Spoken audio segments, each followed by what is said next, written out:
Hello sweet morning guys. और आज मैं आपको दिखाऊंगी विलेज लाइफ का व्लॉग। मेरा काफ़ी दिनों से मन था कि मैं थोड़ा गांव की लाइफ पर एक छोटा सा व्लॉग बनाऊं, आपको दिखाऊंगी रियल में जो विलेज लाइफ है, रूरल लाइफ है, वो होती कैसी है। तो मैं आज ओवरनाइट एक ऐसे घर में रुकी हूँ जिसके साथ मेरा बहुत ही लिंक है। और अभी मैं सुबह के 5:30 बजे हैं और मैं अभी 5:30 बजे अपने व्लॉग की शुरुआत कर रही हूँ। और 5:30 बजे यहाँ पर ये काम होता है, गाय का जो डंग केक है यानी कि गाय का जो गोबर है उसको उठाकर एक सर्टेन प्लेस पर डाला जाता है। और इसके बाद में ये वैसे भैंस है, मैं बताना चाह रही हूँ कि गाय या भैंस जो भी हो, आपके घर में जो भी पशु आपने पाल रखे हैं उनका जो गोबर होता है उसको उठाकर एक जगह डाला जाता है और अभी इनका दूध निकाला जाएगा। अभी क्या कर रहे हो आप? मैं भैंस के लिए बाट डाल रही हूँ। ये बाट डाल के मैं दूध निकालूंगी। अच्छा, ये भैंस का खाना है? ये भैंस का खाना है। आप घूंघट हटा लो ना।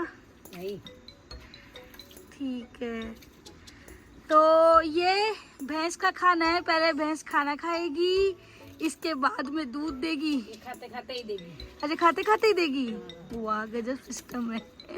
ठीक है,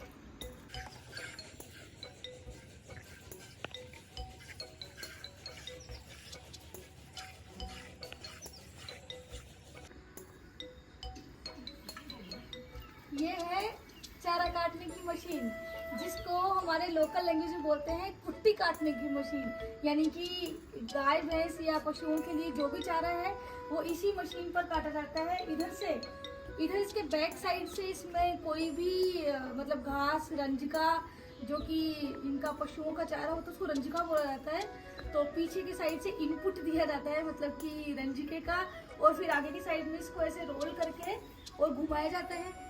ये एक नेचुरल एक्सरसाइज है दोस्तों। जनरली आजकल लोग जिम में जाने लग गए, लेकिन पहले के ज़माने में लोग इन्हीं सब चीज़ों से अपना जिम का मटेरियल तैयार करते थे।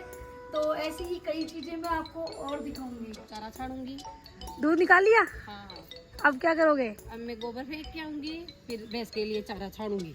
अच्छा, अभी भैंस चारा और खाएगी? हाँ, तो अभी तो खाया ही था। अभी तो खाएगी। अच्छा, चलो तो आपको मैं भैंस के रहने की जगह दिखाती हूँ। ये इनका पर्सनल रूम है जहाँ पर इनको बांधा जाता है।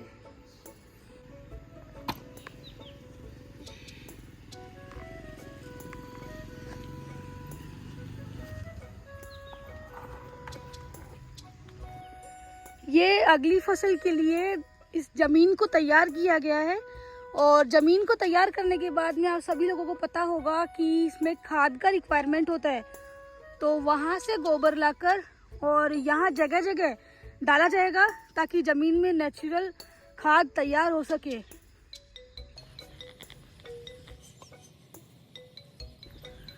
आजकल सुविधाओं के अकॉर्डिंग गांव वाले थोड़े से मॉडर्न हो गए हैं। पहले चारा छानने के लिए अलग किसी साधन का इस्तेमाल किया जाता था, जो कि एक लंबा टाइम टेकिंग प्रोसेस था।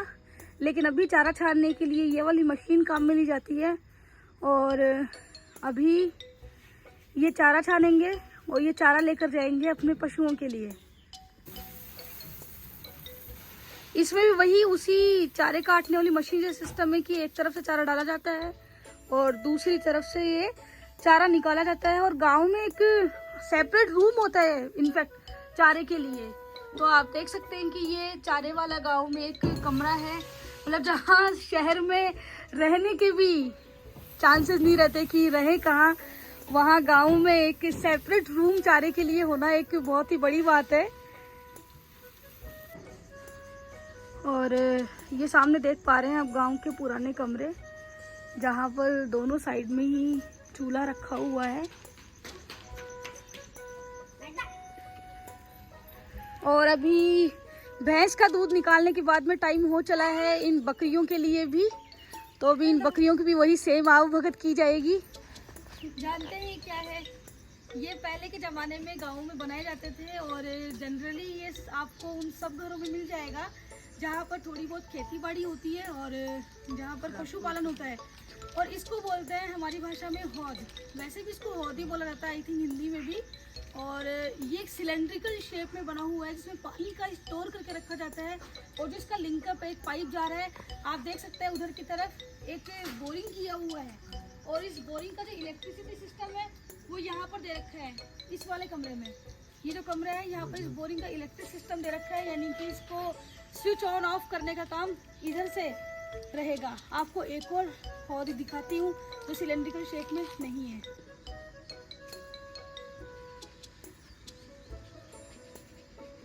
ये एक आयताकार शेप में बना हुआ हौद है जिसमें पानी का स्टोरेज करके रखा जाता था। पहले के ज़माने में लोग इतना कुछ सोचते थे वाटर कंजर्वेशन को लेकर, और आज के ज़माने में हम लोग हैं जिन्होंने पानी को ख़त्म कर दिया है। और जनरली हर जगह पर पानी के इस बड़े हौद के साथ में, जैसे स्विमिंग पूल्स के साथ में होता है एक चेंजिंग रूम, यहाँ पर एक ये रूम भी बना हुआ है। तो आप देख सकते हैं कितनी उत्तम व्यवस्थाएं की जाती थी पहले के ज़माने में लोगों के लिए, खेती बाड़ी के लिए, नहाने धोने के लिए। जो भी आपको जो अभी वाला हौद दिखाया था सिलेंड्रिकल शेप वाला, उस वाले हौद का काम किया जाता था डेली यूजेस के कामों में, पशुओं के लिए पानी पिलाने में। और जो ये वाला देख रहे हो इसमें जनरली लोग नहाते थे, लेकिन आज इसकी स्थिति आप देख सकते हो कि कैसे इसमें कांटे और काटे गए पेड़ रखे हुए हैं। लेकिन एक ज़माना था जब ये हौद भर जाते थे और यही नेचुरल स्विमिंग पूल था। इसमें नीचे उतरने के लिए स्टेयर्स भी बनी हुई है। तो काश आज के ज़माने में वही दिन वापस से लौट कर आ जाए, हमारे गांव वाले पुराने दिन।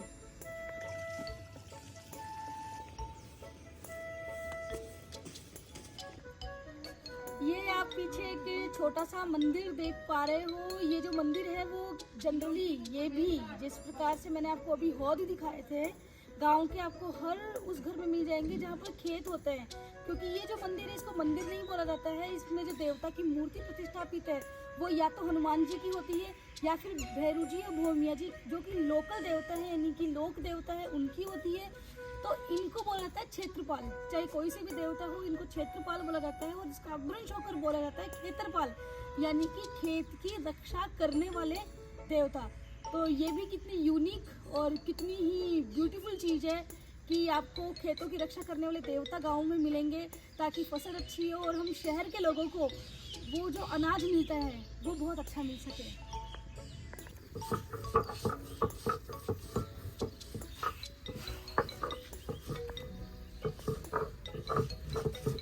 ये चूल्हे पर चाय बन रही है। जनरली हम गैस पर चाय बनाते हैं, बट आप चूल्हे पर चाय बनती देख सकते हैं। हम किसी 5 स्टार रेस्टोरेंट में जाते हैं और वहाँ पर चाय में स्मोकी फ्लेवर आता है। उस स्मोकी फ्लेवर के लिए हम 5 रुपये 10 रुपये एक्स्ट्रा देकर आते हैं, और बड़े रेस्टोरेंट में तो पता नहीं कितने रुपये एक्स्ट्रा देकर आते हैं। और यहाँ पर आपको बहुत ही सही सिर्फ एक प्यार मोहब्बत की ज़रूरत होती है। आपको इतना सा व्यवहार रखकर ही ना स्मोकी फ्लेवर वाली चाय पीने को मिलेगी, वो भी चूल्हे पर बनाई हुई। और बनाने वाली है हमारे साथ में हमारी आंटी जी ललिता जी। ये एक पत्थर, गोल पत्थर है जिसको हमारे यहाँ आम भाषा में बोलते हैं लोडी, यानी कि ये पीसने के काम में आती है। और ये देख सकते हैं आप, ये है सिलबट्टा, यानी कि जिसके ऊपर कुछ पीसा जाता है। और जनरली इसके ऊपर चटनी पीसी जाती है। ये हमने खड़ी लाल मिर्च ली है और लहसुन लिया है, और इससे जो चटनी बनेगी और फिर इसका जो खाने का टेस्ट आता है। आज हम मिक्सी इस्तेमाल करने लगे हैं।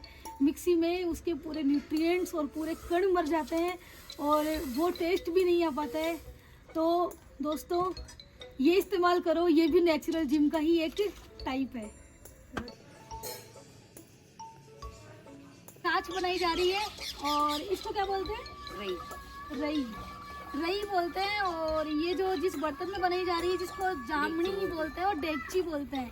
पुराने ज़माने में जब और भी एंशिएंट टाइम था तब तो ये मिट्टी की होती थी और उसका जो टेस्ट होता था वो बहुत ही डिफरेंट होता था। बट अभी थोड़ा सा डेवलपमेंट गांव में भी होने लगा है, तो ये अभी स्टील की है।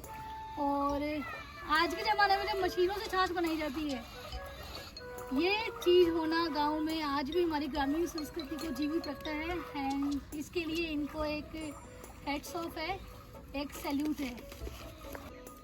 और ये यहाँ पर खाने की तैयारियां हो रही है। चूल्हे की रोटी, गांव का रियल टेस्ट। और अब हम रोटी खाएंगे। ये है गांव का ताज़ा मक्खन जिसको हम बोलते हैं लूना घी। और ये वो चटनी है जो सिलबट्टे पर बाटी गई थी, और ये दही बिना किसी केमिकल का, और ये चूल्हे की रोटी। ये जो चीज़ है जन्नत वाला स्वाद है। और यहाँ पर आप सोच रहे होंगे मैंने स्पून नहीं ले रखी, चम्मच लेकर मैं अपने खाने का टेस्ट बिगाड़ नहीं सकती, तो आप भी आइए खाना खा। हेलो दोस्तों, ब्लॉग में आपका फिर से स्वागत है। अभी हम शाम का ब्लॉग प्रिपेयर कर रहे हैं और अभी आप मेरे पीछे देख सकते हो कि खेत में कुछ काम किया जा रहा है। फसल ऐसे ही नहीं उगाई जाती है, फसल उगाने के लिए कई मेहनत से गुजरना पड़ता है और कई लेवलिंग होती है ज़मीन की। इसके बाद में हमें बनी बनाई पकी पकाई फसल हमारे हाथों तक आती है। इसके लिए किसान कितनी मेहनत करते हैं, इसका नज़ारा आप पीछे देख सकते हैं। सबसे पहले पुरानी फसल को हटाकर इस ज़मीन में, मुझे नहीं पता उस शब्द को हिंदी में क्या बोलते हैं, बट पिलाऊ किया गया और इसके बाद में भी हल जोता जा रहा है। पहले जो काम बैल के थ्रू किया जाता था, आज वही सेम काम ट्रैक्टर के थ्रू किया जा रहा है। इसको हल जोतना कहते हैं। और इसके बाद में पटवास लगाई जाएगी, यानी कि ज़मीन को एकदम समतल बनाया जाएगा। और इसके बाद में बीज डाले जाएंगे और फिर बीज डालने के बाद में ज़मीन की पौधों की रखवाली की जाएगी और तब जाकर हमारे लिए एक पकी पकाई फसल तैयार होगी।